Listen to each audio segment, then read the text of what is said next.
Statement. The Prime Minister. With permission, Mr. Speaker, I would like to make a statement on the response of the Russian government to the incident in Salisbury. First, on behalf of the whole House, let me pay tribute once again to the bravery and professionalism of all the emergency services, doctors, nurses and investigation teams who have led the response to this appalling incident. And also to the fortitude of the people of Salisbury. And let me reassure them that, as Public Health England have made clear, the ongoing risk to public health is low, and the government will continue to do everything possible to support this historic city to recover fully. Mr. Speaker, on Monday I set out that Mr. Skripal and his daughter were poisoned with a Novichok, a military-grade nerve agent developed by Russia. Based on this capability, combined with their record of conducting state-sponsored assassinations, including against former intelligence officers whom they regard as legitimate targets, the UK government concluded that it was highly likely that Russia was responsible for this reckless and despicable act, and there were only two plausible explanations. Either this was a direct act by the Russian state against our country, or conceivably the Russian government could have lost control of a military-grade nerve agent and allowed it to get into the hands of others. Mr. Speaker, it was right to offer Russia the opportunity to provide an explanation, but their response has demonstrated complete disdain for the gravity of these events. They have provided no credible explanation that could suggest they lost control of their nerve agent. No explanation as to how this agent came to be used in the United Kingdom. No explanation as to why Russia has an undeclared chemical weapons programme in contravention of international law. Instead, they have treated the use of a military-grade nerve agent in Europe with sarcasm, contempt and defiance. So, Mr. Speaker, there is no alternative conclusion other than that the Russian state was culpable for the attempted murder of Mr. Skripal and his daughter, and for threatening the lives of other British citizens in Salisbury, including Detective Sergeant Nick Bailey. This represents an unlawful use of force by the Russian state against the United Kingdom.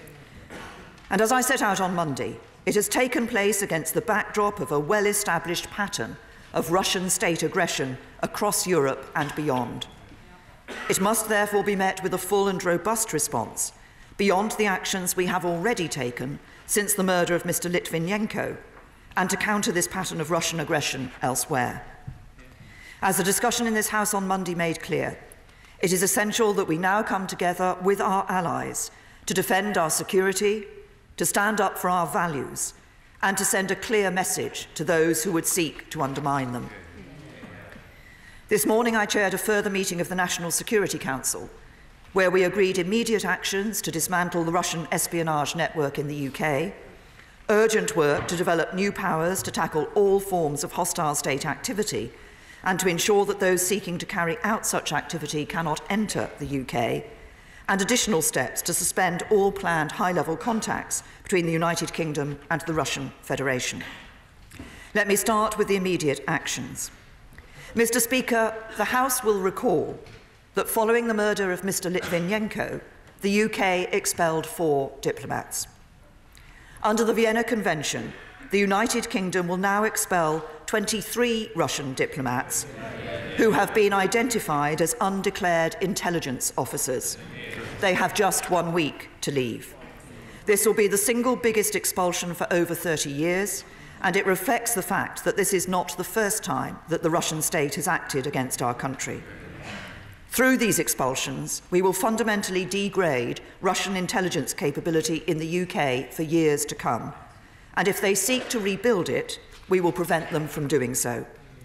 Second, we will urgently develop proposals for new legislative powers to harden our defences against all forms of hostile state activity.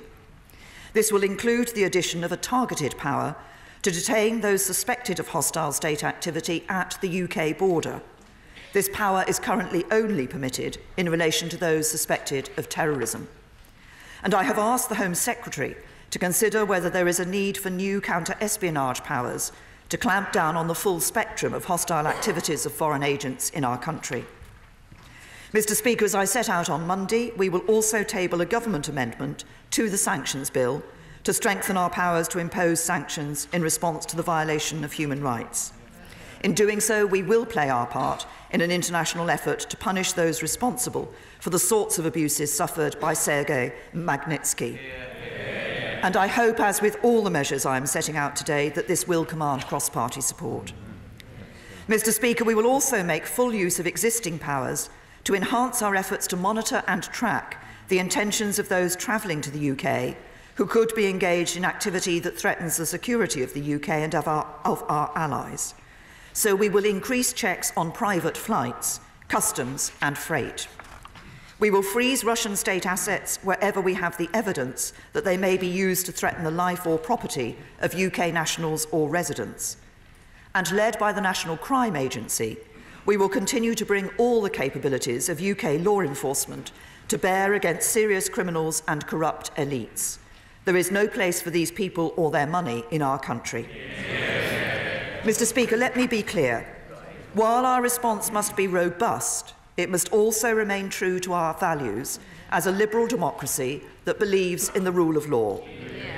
Many Russians have made this country their home, abide by our laws, and make an important contribution to our country, which we must continue to welcome. But to those who seek to do us harm, my message is simple. You are not welcome here. Mr. Speaker, let me turn to our bilateral relationship. As I said on Monday, we have had a very simple approach to Russia: engage but beware. And I continue to believe it is not in our national interest to break off all dialogue between the United Kingdom and the Russian Federation. But in the aftermath of this appalling act against our country, this relationship cannot be the same. So we will suspend all planned high-level bilateral contacts between the United Kingdom and the Russian Federation. This includes revoking the invitation to Foreign Minister Lavrov to pay a reciprocal visit to the UK and confirming there will be no attendance by ministers or indeed members of the royal family at this summer's World Cup in Russia. Finally, Mr. Speaker, we will deploy a range of tools from across the full breadth of our national security apparatus in order to counter the threats of hostile state activity. While I have set out some of these measures today, members on all sides will understand that there are some that cannot be shared publicly for reasons of national security. And of course, there are other measures we stand ready to deploy at any time should we face further Russian provocation. Mr. Speaker, none of the actions we take are intended to damage legitimate activity or prevent contacts between our populations. We have no disagreement with the people of Russia, who have been responsible for so many great achievements throughout their history. Many of us looked at a post-Soviet Russia with hope. We wanted a better relationship, and it is tragic that President Putin has chosen to act in this way. But we will not tolerate the threat to life of British people and others on British soil from the Russian government, nor will we tolerate such a flagrant breach of Russia's international obligations. Mr. Speaker, as I set out on Monday, the United Kingdom does not stand alone in confronting Russian aggression. In the last 24 hours, I have spoken to President Trump, Chancellor Merkel and President Macron. We have agreed to cooperate closely in responding to this barbaric act and to coordinate our efforts to stand up for the rules-based international order which Russia seeks to undermine. I will also speak to other allies and partners in the coming days. And I welcome the strong expressions of support from NATO and from partners across the European Union and beyond. Later today in New York, the UN Security Council will hold open consultations where we will be pushing for a robust international response. We have also notified the Organisation for the Prohibition of Chemical Weapons about Russia's use of this nerve agent, and we are working with the police to enable the OPCW to independently verify our analysis. Mr. Speaker, this was not just an act of attempted murder in Salisbury, nor just an act against the UK. It is an affront to the prohibition on the use of chemical weapons, and it is an affront to the rules-based system on which we and our international partners depend. We will work with our allies and partners to confront such actions wherever they threaten our security at home and abroad, and I commend this statement to the House.